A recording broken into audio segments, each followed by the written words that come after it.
बिस्मिल्लाहिर्रहमानिर्रहीम, अस्सलाम वालेकुम। मैं हूं असद वकास और आज फिर हम आपकी खिदमत में हाजिर हैं प्रोफेसर नईम अतारी साहब के यूट्यूब चैनल के तवस्सुल से। और प्रोफेसर नईम अतारी साहब भी मेरे साथ मौजूद है एज अ को होस्ट। और आज भी एक बड़ी मुअज़्ज़ज़ और बड़ी ही शानदार पर्सनालिटी को मौका मिला हमें बात करने का। और आज हम जिस पर्सनालिटी को लेके आए हैं, ये बहुत से लोग आप इनमें से जानते भी होंगे, लेकिन ये मैं ये समझता हूँ कि he is the youth icon.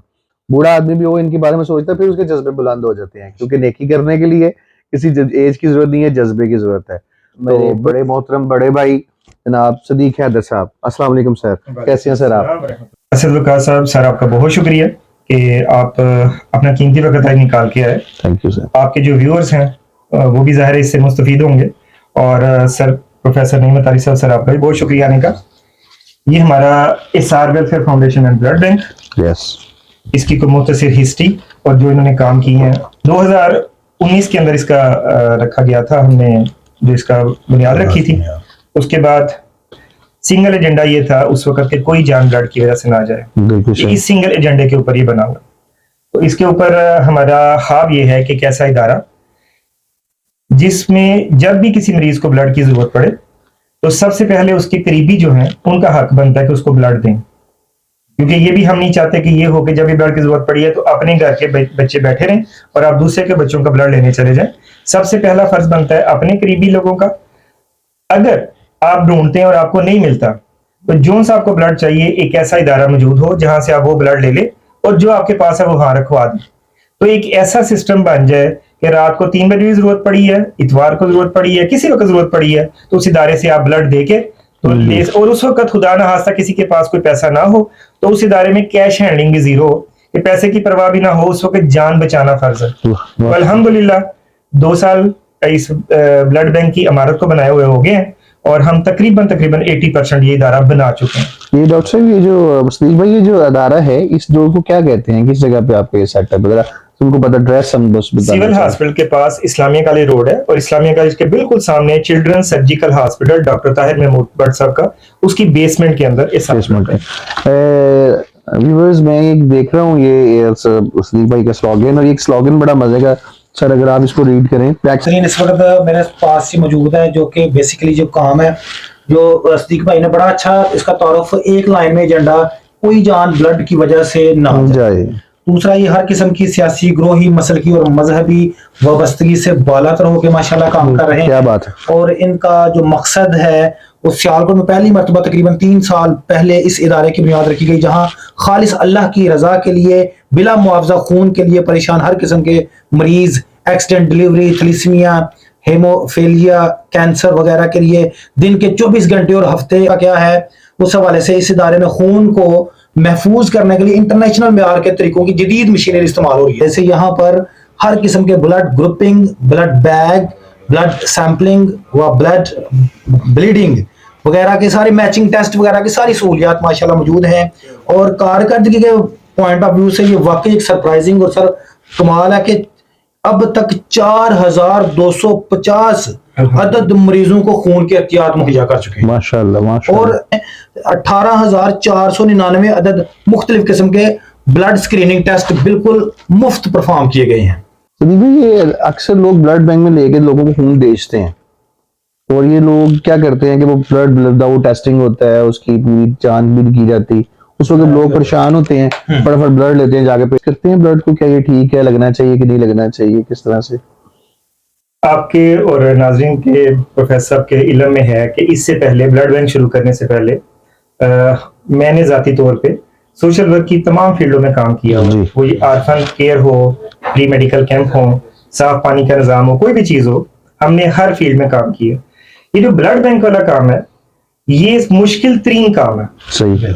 क्यों साबित हुआ? उन तमाम की टेंशन एक तरफ है, इसकी किले की टेंशन एक। ये आपने भी पढ़ा ना, 4250 लोगों को हमने दिया। लेकिन मजे की बात यह है कि तकरीबन ये 25% भी नहीं बनता, इससे 3 गुना ज्यादा लोगों को हमने ना करनी पड़ी है। ये तो हो गया कि इन लोगों को मिल गया, अल्लाह का शुक्र है।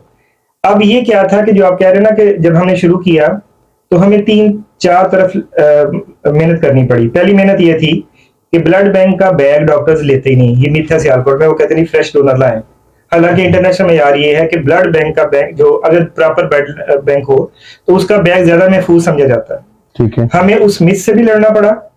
हमने इमरान अदरीस के अंदर, सरदार बेगम के अंदर, सिविल हॉस्पिटल के अंदर और डिफरेंट हॉस्पिटल के अंदर जाके उनको बता के उनको विजिट करवा के वहां MOU साइन किया। अब वहां अल्हम्दुलिल्लाह बैग लग रहा है, लेकिन अभी भी CMH मिशन और कुछ हॉस्पिटल हैं जिन अभी भी नहीं लगा रहे, उनके साथ भी हम जाके इंशाल्लाह उनको बताएंगे, फिर वहां भी लगेंगे। एक हम इस तरफ लड़े जाके कि ब्लड बैंक का बैग जो है ना वो लगाए।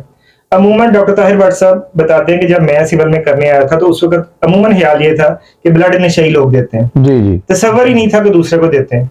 तो हमने क्या किया, हमारा हाब ये था कि एक ऐसी state of the art lab हो जिसके अंदर उसके प्रॉपर SOP करके उसका गवर्नमेंट से बकायदा लाइसेंस लिया जाए।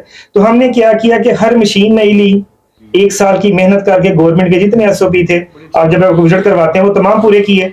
और अल्हम्दुलिल्लाह इस वक्त जो इसार ब्लड बैंक है इसको 2 माह पहले गवर्नमेंट की तरफ से बकायदा लाइसेंस मिल गया। और लाइसेंस मिलना इतनी छोटी चीज नहीं थी। उन्होंने हमें 1 साल सवा साल हमें प्रॉपर हर महीने चक्कर लगा के ये चीज इस तरह करें, ये इस तरह करें, तो फिर उन्होंने हमें लाइसेंस दिया। इसका जब ब्लड किसी का लिया भी जाता है उस वक्त भी उसके 5 टेस्ट होते हैं, ठीक है। उसके बाद वो ब्लड हमारे, फिर उसके बाद अमूमन आप देखेंगे कि हॉस्पिटल्स के अंदर ना ब्लड बैग जमीन पे पड़ा होता है जब ब्लीड किया जाता है।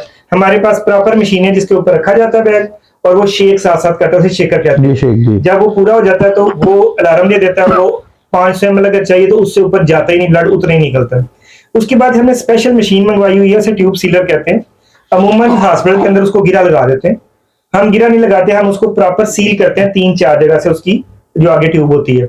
उसके बाद उसमें जरासीम जाने का 1% भी चांस नहीं रहता। तो जो जो SOP इसके हैं वो 10 लाख की मशीन थी, 5 लाख की थी, हमने हर एक को पूरा किया ताकि जो ब्लड किसी को जाए वो महफूज और काबिल एतमाद हो। यही वजह है कि जो हॉस्पिटल वाले थे जो पहले नहीं थे लगा रहे, अब उनमें से 60% हॉस्पिटल वो ब्लड लगा रहे हैं। जी, जैसे कि डॉक्टर साहब ने सदीक भाई ने सारा एक्सप्लेन कर दिया, it's purely secured blood bank और पूरी हम SOPs फॉलो कर रहे हैं, तो इसलिए परेशान होने की बात नहीं, हमारे पास एक फुल प्रोटेक्टिव ब्लड मौजूद है। लेकिन आप सदीक भाई क्वेश्चन आपने ही रेज कर दिया कि बहुत 25% लोगों को हमने रिजेक्शन भी की कि हमारे पास ब्लड नहीं है। तो ब्लड था नहीं कि लोग डोनर नहीं है आपके पास, सियालकोट में ब्लड देने का रिवाज नहीं है, कि लोग डरते हैं कि हमें खून नहीं देना चाहिए, हम कमजोर हो जाएंगे, क्या हो जाएगा, ऐसा तो नहीं? यकीन करें हमने ब्लड देने से इनकार नहीं किया, क्योंकि जब बनाया था आपको पता जज्बा क्या है, तो जब ना की तो करनी पड़ी। वजह ये थी, इस वक्त सूरत हाल में आपको बताता हूँ कि 25 तकरीबन एवरेज दरखास्तें हमारे पास ब्लड की रोजाना मसूल होती हैं। 25 में से हम 5, 6, 7, 8 और 10 रोजाना तक इतना स्कोर होता है हमारा, 10 तक हमारा मैक्सिमम गया है। बाकी जो लोग होते हैं उनको ब्लड नहीं दे पाते। उसकी वजह यह है कि शुरू के अंदर तो हमने जो आता था उसको ब्लड ढूंढ के, लड़के रोजाना लड़कों को ढूंढना, मैनेज करना एक मुश्किल तरीन काम है। और एक ब्लड ढूंढने के लिए एवरेज अगर पॉजिटिव हो तो 30 कॉलिंग करनी पड़ती है एवरेज, और अगर वो नेगेटिव है तो हो सकता है आपको 50 से 100 तक कॉलिंग करनी पड़ती। उसके बाद जाके हमने फिर पिछले साल एक पॉलिसी जो आपको बताई है वो ये बनाई कि हम जो ब्लड देते हैं उसके बदले में ब्लड रखवा दें। लेकिन अभी भी सूरत हाल ये हो जाती है कि बात का हमारे पास कोई माँ आ गई है, वो किंगरा से आई हुई है, उसकी बेटी का ऑपरेटर साथ कोई बंदा है ही नहीं, उस वक्त सार की पॉलिसी ये होती है, वो लड़के मुझे बता देते हैं कि सदीक भाई ये केस है, हम उसकी वेरिफिकेशन करवा लेते हैं। अगर वो केस वैसा ही है तो उनको हम उसी वक्त बगैर कोई रिप्लेसमेंट लिए इशू कर देते हैं। लेकिन ये ब्लड का काम ऐसा है कि अगर ब्लड आएगा नहीं तो हम देंगे कहां से? इसलिए जब तक नौजवान, अभी मैंने बताया कि हमारा दूसरा जो प्रोजेक्ट है वो आप नीचे देखेंगे, एसआर ब्लड फोर्स, इसमें 2441 अभी तक नौजवान रजिस्टर्ड है माशाल्लाह। लेकिन इसके साथ अभी ये एवरेज है, जब तक नौजवान इसमें अपने आप को रजिस्टर नहीं करवाते, डॉक्टर्स जो बताते हैं कि 18 साल से लेकर 40 साल तक जो नौजवान रेगुलर ब्लड डोनेट करता है 4 माह बाद, वो एक लंबी लिस्ट है बीमारियों की उनसे बचा रहता है। जब तक वो नौजवान इसको आके अपना ब्लड नोट नहीं करवाते, ये मसला हम खत्म नहीं कर सकते। लेकिन हम अल्लाह से दुआ करके, क्योंकि अल्लाह की रजा चाहिए, किसी बंदे की रजा नहीं चाहिए, हम लगे रहेंगे, हमारे पास नौजवान साथ साथ मिलते रहेंगे, ये काफिला आगे बढ़ता रहेगा।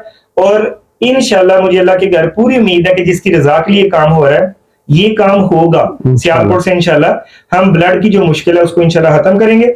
नहीं लोग परेशान होंगे ब्लड के मतलब कि ब्लड इस वक्त कहां से मिलना, लोगों को मिलेगा, लेकिन उस काम के लिए नौजवानों के तावन के बगैर या अवाम के तावन के बगैर ये काम मुमकिन नहीं है, लेकिन होगा इंशाल्लाह। इसमें माशाल्लाह जिस तरह भी सिद्दीक भाई मैं देख रहा हूँ 2441 ये जो नौजवान रजिस्टर्ड हो चुके हैं ये एक्टिव हैं सारे के सारे, या इसमें से कुछ ऐसे होते हैं कि जो कुछ चले जाते हैं, कुछ इस तरह?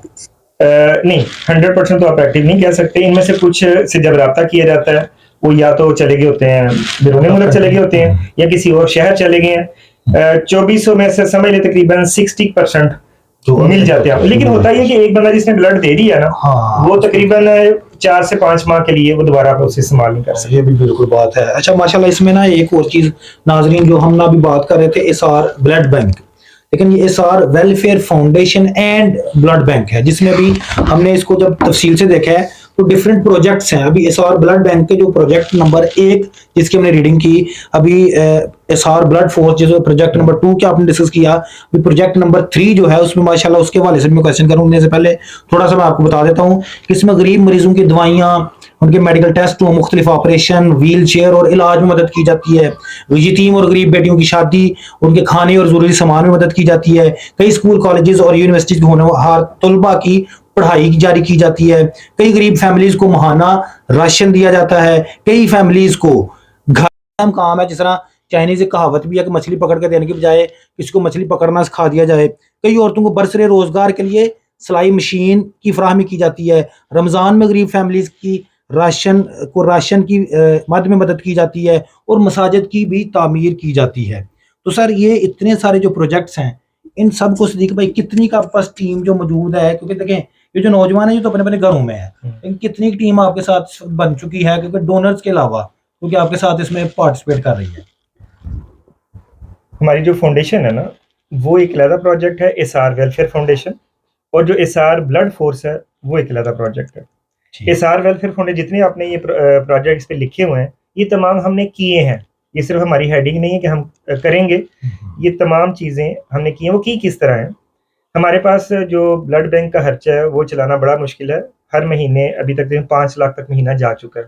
इसमें रेंट है, इसमें बिजली के बिल है, इसमें स्टाफ की तनख्वाहें हैं, क्योंकि 24 घंटे 3 शिफ्टों में चलता है और 7 दिन चलता है, तो स्टाफ की तनख्वाहें हैं जितना स्टाफ है, और इसके अलावा जो ब्लड बैग है वो फ्री हैं, टेस्ट फ्री हैं। हर चीज़ जब हम करते हैं तो तकरीबन 5 लाख के करीब महीना चल जाता है। अब होता ये है कि क्योंकि लोग सोशल वर्क के हवाले से एक बैकग्राउंड है, वो जानते हैं, और मैं पहले जिन जगहों पे काम कर रहा था इसके बर्डन की वजह से मैं वहाँ भी इस वक्त काम नहीं कर पा रहा, तो लोगों की दरखास्तें आ जाती हैं, किसी ना किसी रेफरेंस से वो दरखास्त लेके फाउंडेशन के दफ्तर आ जाते हैं। तो लालची लोग हैं, अल्लाह की कोई बंदा आ जाए तो दिल करता है कि उसको ना करें। उसका तरीकाकार हमने ये रखा हो कि उसके दरखास्त की हम वेरिफिकेशन करवा लेते हैं। अगर वो वेरिफिकेशन हो जाती है कि ये वाकई जेन्युइन केस है तो फिर हम दोस्तों से अपील कर लेते हैं। तो उसके लिए अगर हमें डोनर मिल जाता है तो ये तमाम लोग उन डोनर्स की बदौलत ही, यानी हमारा जो मेंबर्स हैं और जो डोनर्स हैं, जो हो सकता है उनमें से कुछ डोनर हमारे मेंबर ना हो फाउंडेशन के, लेकिन उनके जरिए अपील के जरिए हम इन मसलों को जितने लिखे हुए हैं हमने हल किया, और इसकी जो मालियत है वो कोई तकरीबन कई लाखों में चली गई हुई है जो हमने ये काम किया। एक का तो मैं भी विटनेस हूँ कि मैंने सिद्दीक भाई को बताया था, वो बच्चियां थी, लेकिन एक अलमिया भी साथ आपको याद होगा, वो जो आपने रेफर किया था, जब आपने रेफर किया तो मैंने आपको कहा था कि आप तहकीक कर लें।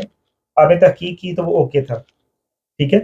लेकिन सोशल वर्क के अंदर एक बहुत बड़ा मसला ये भी होता है कि बाज़ का वो चीज़ वैसे नहीं होती जैसे हमें पता लगती है, ठीक है। तो सोशल वर्क के अंदर तहकीक करना ये सबसे बड़ी बात है, टफ टास्क है। डोनर्स का भी ट्रस्ट है, जाहिर है उनके पैसे हैं तो वो ये बड़ा जिम्मेदारी वाला काम होता है। वो बाद में लोग बताते कुछ हैं, मोहल्लेदारों को भी वही सीन पता होता है, लेकिन अंडरग्राउंड जो चीजें होती हैं वो अल्लाह ही जानता है और बाद में पता चलती हैं। तो वो जो आपने नेकी की थी ना साथ में आपने मिलके, इंशाल्लाह अल्लाह के कबूल इसलिए कि हमने उसकी रजा के लिए की। जी बिल्कुल। और हमारे साथ मौजूद हैं सिद्दीक हैदर भाई, और हमने इनके 3 प्रोजेक्ट्स पे बात की है। प्रोजेक्ट 1 जिसमें ब्लड डोनेशंस हैं, प्रोजेक्ट 2 जो ब्लड डोनर्स हैं, प्रोजेक्ट 3 जिसमें गरीब मुस्तहिक लोगों की मदद की जाती है in the sense of cases project, और डोनर्स पैसे डोनेट करते हैं और अगर वो केस ठीक हो तो इंशाल्लाह उनकी मदद कर दी जाती है। सिद्दीक हैदर भाई इससे पहले भी बहुत देर से सोशल वर्क में इन्वॉल्व हैं, और मेरी एक रिक्वेस्ट है उन नौजवानों से जो ब्लड देने से अभी भी कतरा रहे हैं, प्लीज़ एसआर ब्लड बैंक तशरीफ़ लाइए, ब्लड डोनेट कीजिए उन लोगों के लिए जो आपके ब्लड के मुंतज़िर हैं। आपकी आज की एक जान सेव की हुई, आपको उसका अजर जन्नत में मिल सकता है और दुनिया में भी मिलेगा इंशाल्लाह। और नेकी के काम में बढ़ चढ़ के हिस्सा लेना चाहिए, क्योंकि अल्लाह के नज़दीक वो लोग बड़े महबूब हैं जो उसकी मखलूक पे एहसान करते हैं। कुरान की सर बात है। क्यों सर? इसमें जो एक और चीज़ है, जो वक्तन फवक्तन आफत आ जाती है मुल्क में, जिस तरह कभी फ्लड आ जी गया, कभी दूसरे मसाइल आ गए, उसमें भी माशाल्लाह देखा गया है कि सोशल मीडिया के जरिए कि आप बढ़ चढ़ के उसमें काम करते हैं। और अभी हम आएंगे इंशाल्लाह, जो इस वक्त जो एक लेटेस्ट जो 9 मार्च वाला प्रोग्राम है, मेरा ख्याल उसके हवाले जी, से जरा उससे गुफ्तगू बारे में करते हैं। एक बड़ा बड़ा अच्छा दिलचस्प पॉइंट चीज़ है, आपने उठाया जगह सर। शहरों हमारे में जगह जगह उसके सियालकोट में पोस्टर जी देखते हैं। एक बड़ा बहुत बड़ा प्रोग्राम हो रहा है व्यूवर्स, और मैं चाहता हूं कि मेरे दोस्त इसको दिखाएं। हम भी इनविटेशन हमें मिल रहा है। दूसरी सालाना एसआर कॉन्फ्रेंस ये हो रही है जी सदीक हैदर भाई, 9 मार्च जुमेरात 6 बजे शाम, दस्तूर मार्की में, गाजीपुर तलवाड़ा जो कैंट के साथ है। तो इसमें आ रहे हैं जी हर दिल अजीज डॉक्टर जवेद इकबाल साहब, शायद नजर आ रहे हैं सर कैमरा में। आप बोलते जाएं, जी वो जी, मैं ना फ्लैक्स ऊपर सब लगा जी दूंगा। फ्लैक्स और आ रहे हैं। प्रहार ठाकर साहब आ रहे हैं जी, एक बड़े ह्यूमरस और बड़े नामवर सोशल वर्क और अदाकार हैं, और नामवर शायर अनवर मकसूद, फनीस्ट। सर दो फनी शख्सियात, शायराना मजबूत भी और दूसरी लेकिन बड़ी संजीदा शख्सियत ज़ाहिरन तौर पे, और डॉक्टर साहब तो है ही शख्सियत। इन तीनों को सर बुलाना, इकट्ठा कॉम्बिनेशन कम्बो। शख्सियात की तरफ मैं आपको दूसरे पॉइंट में आता हूँ। जी जी पहली हम कॉन्फ्रेंस करवाने का जो मकसद है जी जी, वो बिल्कुल मैं वो चाहूंगा कि बिल्कुल आपको वो हम पहला सवाल हमारा वही। एज अ मुसलमान हमारा ईमान है कि किसी वक्त भी अल्लाह ताला की तरफ से आवाज़ आ सकती है, वापसी जाना पड़ सकता है। बिल्कुल बिल्कुल तो हम अपनी तमाम प्लानिंग्स, मैंने कारोबार किया, मैंने सोशल वर्क किया, हम अपनी प्लानिंग सारी के अंदर मौत की प्लानिंग को साथ लेके चलते हैं बिल्कुल कि ठीक किसी है। वक्त भी आवाज़ पड़ सकती है। तो हमारा ये है कि कोई भी काम किया जाए तो उसके सिस्टम को मजबूत किया जाए, पर्सनैलिटीज को मजबूत नहीं हम करना चाहते, किसी वो शख्सियत का मोहताज ना हो, वो सिस्टम मजबूत हो। उस सिलसिले में हमने एसआर को सबसे पहले गवर्नमेंट के पास रजिस्टर करवाया एज अ फाउंडेशन, ताकि ये गवर्नमेंट के पास रजिस्टर्ड इदारा हो, गवर्नमेंट को पता हो कि ये क्या काम कर रहे हैं। उसके बाद हमने इसको एफबीआर में, तीसरा हमने ये जो आपको बताया था कि इसका लाइसेंस लिया, चौथा इसका प्रॉपर एक अकाउंट खुलवाया बैंक में, ताकि प्रॉपर काम इसका अकाउंट हो, पेमेंट आने जाने का पूरा रिकॉर्ड हो। आखिरी काम हमने ये किया कि हम हर साल एक करवाते हैं ऑडिट। हर महीने पहले कोर कमेटी होती है 20 बुनियादी मेंबर्स के ऊपर, उसके सामने हिसाब किताब और प्रोग्रेस सारी शेयर होती है। वहां डिस्कशन होती है कि पिछले महीने क्या हुआ और अगले महीने क्या टारगेट्स हैं, क्या आया क्या गया। ये आपकी एसआर की कोर कमेटी होती एसआर है। की कोर अभी फिर कमेटी 21 को भी हो रही है ये गालिबन। वो दूसरी है, वो वो इसे दूसरी कोर कमेटी होती है 20 लोगों पे मुश्तमिल अच्छा, है, वो आपकी अपनी होती है, जिसे आप कह लें कैबिनेट का। कैबिनेट टैक्स सर, ठीक है। क्योंकि बड़े फैसले जो होते हैं वो ज़ाहिर बड़ी मीटिंग में नहीं पॉसिबल होते, वो हमने 20 लोगों की रखी हुई है, वो पीछे हमारे ये हैं भी वो लोग, जी जी बिल्कुल उनके ये सामने। अच्छा, जब वह उनके सामने पेश कर लेते हैं, उस पर बहस हो जाती है, फिर उसके बाद हमारी होती है महाना जनरल बॉडी मीटिंग, जो कि 21 तारीख को हमारी आ जी रही है। जी, वो हमारी जितने डोनर्स हैं, मेंबर्स हैं, जितने लोगों सब को लोग हमें आ साथ, सकते हैं। उसमें सारे आ सकते हैं। वो हमारी जनरल बॉडी मीटिंग होती है। हर मेंबर का हक है कि जो खर्चा हुआ है, जो आमदन हुई है, वो पूछ सकते हैं आके, और उसके सामने पेश की जाती है कि ये हमारा खर्चा, ये हमारे पास पैसे आए, ये हमने काम किए, सब चीजें हैं। पूछने का हक हर एक को है, और अगले महीने क्या है वो सब के अंदर। फिर अब तीसरी चीज जो है ना, जो अब इस कॉन्फ्रेंस के लिए तरफ आ जाए, ये हमारा ये है कि साल में एक दफा ऐसा प्रोग्राम जिसमें हमारे इर्द गिर्द जो लोग हैं, जो इसार को जानते तो हैं लेकिन बाई नेम ही जानते हैं, उनको इसार से तारफ करवाने का, उसकी इस नेकी के मकसद से जोड़ने का एक बेहतरीन तरीका होता है। जो नहीं भी जानते उनको भी बुलाने का।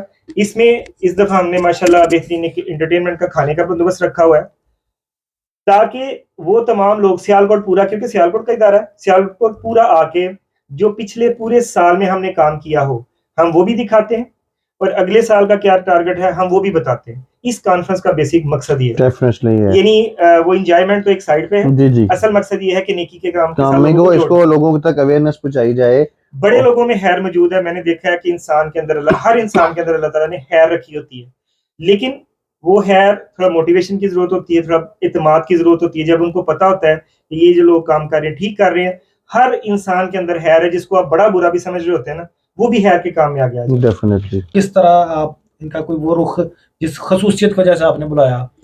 प्रोफेसर साहब, हर इंसान की शख्सियत के डिफरेंट रूप होते हैं, जी जी, कई आपके सामने होते हैं, कई पोशीदा होते हैं। तो हमारा क्योंकि एक मकसद था, जब हमने ये काम शुरू किया तो हम पहली कॉन्फ्रेंस के लिए ना सबसे पहले डॉक्टर जवेद साहब के पास गए, उन्हें हमने बताया कि सर ये हमारा हब है, अभी हम बड़ी छोटी सी टीम है लेकिन ये हमारा हब है। अल्लाह उस बंदे को जिंदगी दे, से तंदुरुस्ती दे। उसने कहा जी आप पूरे पाकिस्तान का आपने देखा है, मैं आपका ब्रांड एम्बेसडर हूँ, आप मेरा नाम जहाँ इस्तेमाल करना चाहते हैं, जब सियालकोट से बाहर भी निकलेंगे मुझे जहाँ बुलाएंगे मैं आऊँगा इंशाल्लाह। तो ये था जावेद साहब के साथ हमारा, और वो किसी तारफ के मोहताज नहीं है, जी डेफिनेटली प्रिंसिपल रहे हुए हैं, उनको बात अपनी करनी भी आती है और उनके पास प्रैक्टिकली जिंदगी में अच्छे काम करने के तजुर्बे भी हैं। उसके बाद आगे अनवर मसूद साहब। अनवर मसूद साहब की पर्सनैलिटी ऐसी है कि हम उन्हें समझते हैं मज़ाहिया शायर।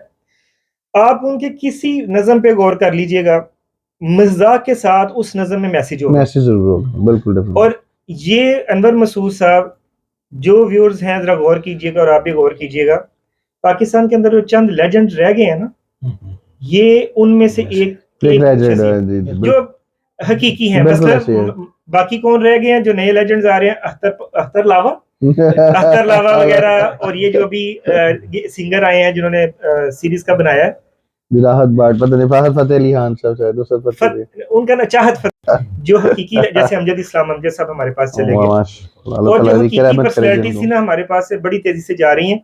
अल्लाह इनको सेहत तंदुरुस्ती दे, इनकी भी 80 इयर्स के करीब है, लेकिन इनकी हर चीज के अंदर मैसेज होता है अल्हम्दुलिल्लाह। और तीसरी शख्सियत इफ्तिखार ठाकर साहब आ गए।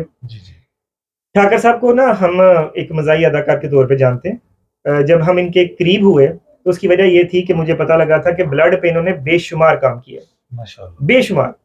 तो हम ब्लड के हवाले से इनके पास गए थे, तो ब्लड के हवाले से जाके पता लगा कि अब ये बात पता नहीं बताने वाली है कि नहीं, इस बंदे ने कोई 35 के करीब हज किए हैं। मैं जब पिछली दफा कॉन्फ्रेंस में फैक्ट्रीज में इंट्रोडक्शन करवाने गए कॉन्फ्रेंस का, तो मैं जिस बंदे के पास जाऊं तो मुझे कहे कि यार इनके साथ मैंने हज किया, वो भी फैक्ट्री ओनर के, मैंने इनके साथ हज किया हुआ। तो तब मुझे पता लगा कि ये हर साल जाते हैं, प्राइवेट पैकेज अपना लेते हैं और जाके वहाँ खादमीन के तौर पे काम करते हैं। कोई माई गुम हो गई है उसको पहुंचाना है, कोई दवाई किसी को चाहिए, कोई काम हो, जाना हज के ऊपर है और जाके लोगों की खिदमत करनी है। इसके अलावा ब्लड के ऊपर पाकिस्तान में बड़े जो काम करने वाले हैं, जो ब्लड इकट्ठा करके देते हैं, वो ठाकर साहब उनमें शामिल है। हॉस्पिटल्स कई चला रहे हैं और बेशुमार काम है जो मैं कैमरे में नहीं बताना चाहता, लेकिन यकीन करें कि बाज़ का बंदे जो हमें स्क्रीन पे नजर आते हैं उससे वो डिफरेंट होते हैं, जिनमें इफ्तिखार ठाकर साहब एक उस तरह की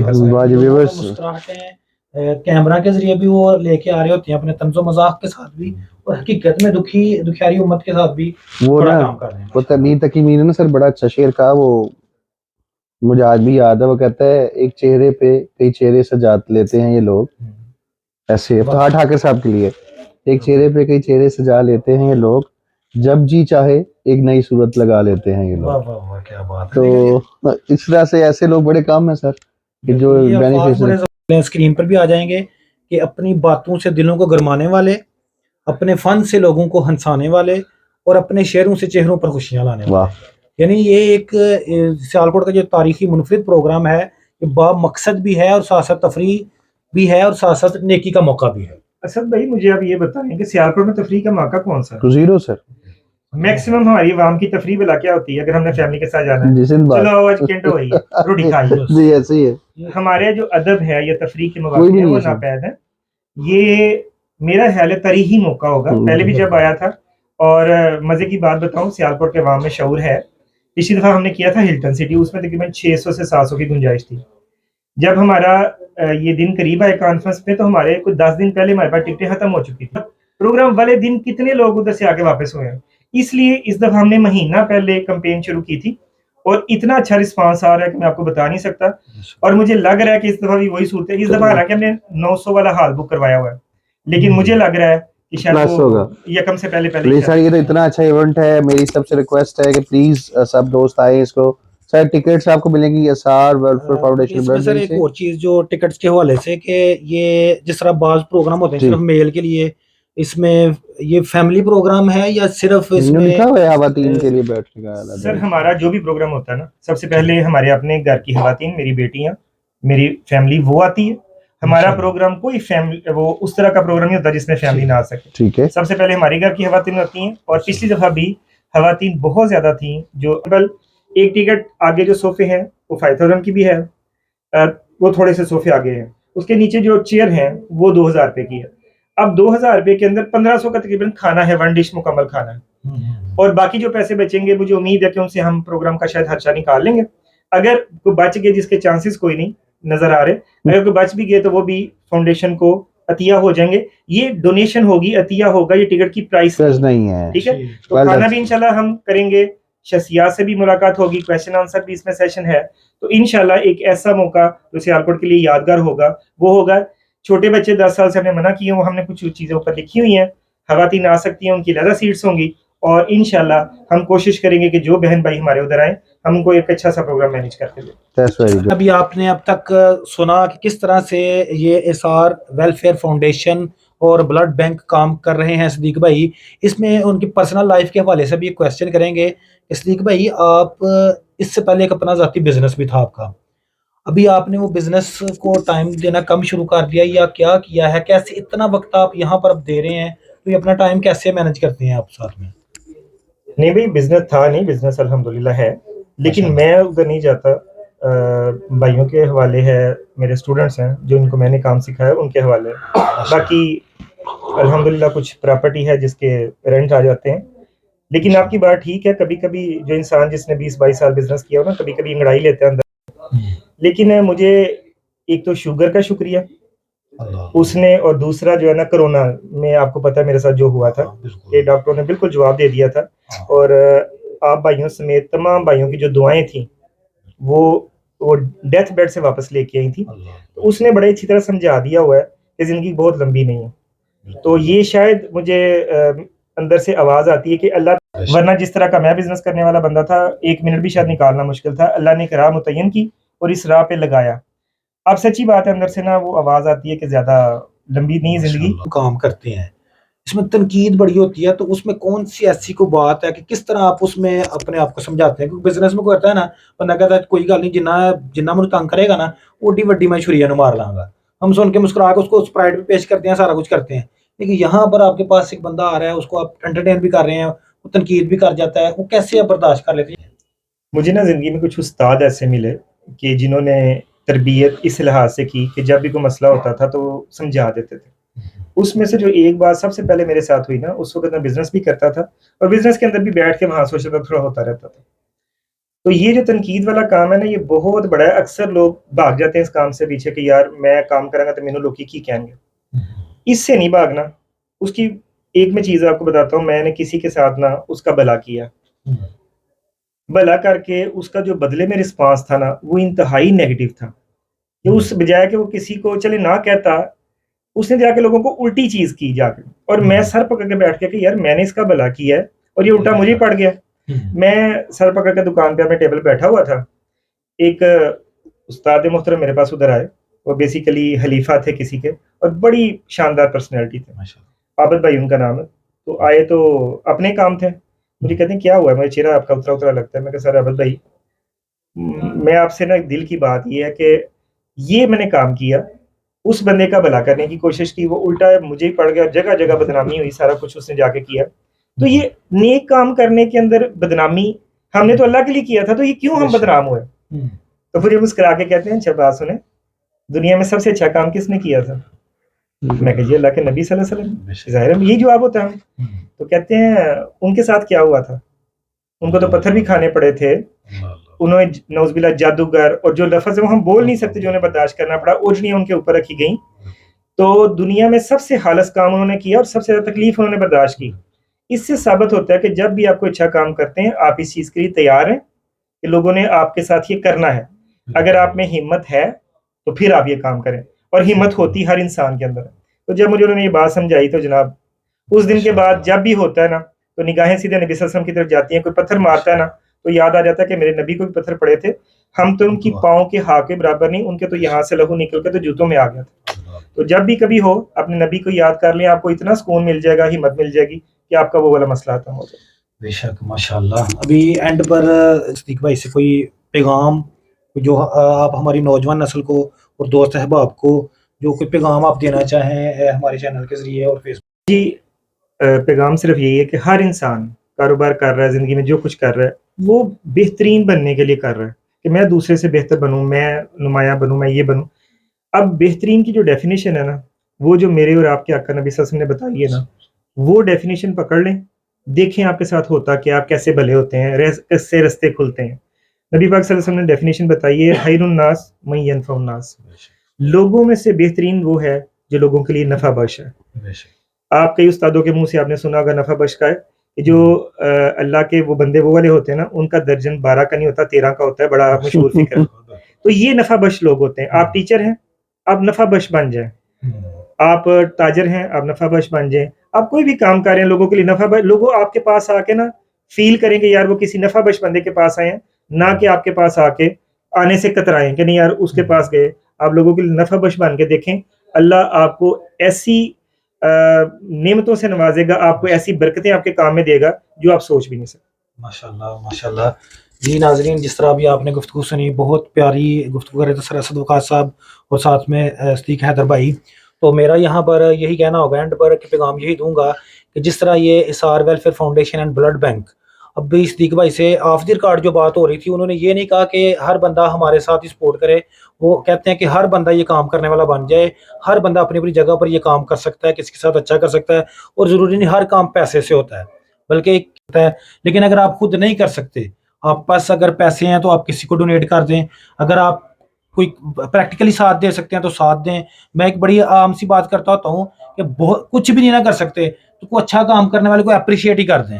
बंदा वो जिस तरह कमेंट्स में जाके कह देता है कि माशाल्लाह गुड जॉब, इतना कहने से तनकीद करना बहुत आसान है, लेकिन अच्छा काम करने वाले को अप्रिशिएट करना बहुत मुश्किल काम है। लेकिन ये हमने अल्लाह की रज़ा के लिए करना है। और ये जो हमारा जो प्रोग्राम इंशाल्लाह ये जो आ रहा है, हम सबका, हम सियालकोट वालों का ये प्रोग्राम है, इसमें इसार वेलफेयर फाउंडेशन का सिर्फ मैं प्रोग्राम नहीं कहूँगा, इंशाल्लाह इसके लिए जो इसका जो डोनेशन है वो लेकर उसके साथ हम इस प्रोग्राम में शरीक हो सकते हैं। और ये बहुत अच्छी एंटरटेनमेंट भी होगी, यकीनन बहुत ज़्यादा मज़ा भी आएगा, और एंड पर खाना वगैरह भी होगा। तो सारा इंशाल्लाह ये स्क्रीन पर आपको दिखा दिया जाता है, नंबर वगैरह इंशाल्लाह नीचे आ जाएगा। जज़ाकल्लाह।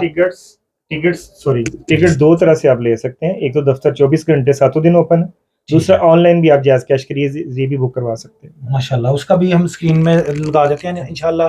सर प्रोफेसर नईम ताइस साहब एंड सदीक हैदर भाई साहब, और एट द एंड मैं ये कहना चाहूँगा, नेकी काम हमें मिलजुल के ईमान याफ्ता गुफ्तगू और जज्बा जोश पैदा करने की ज़रूरत है। हम वो मुसलमान कौम है जो हम 313 थे और हम लश्कर साहब पे भारी पड़ गया।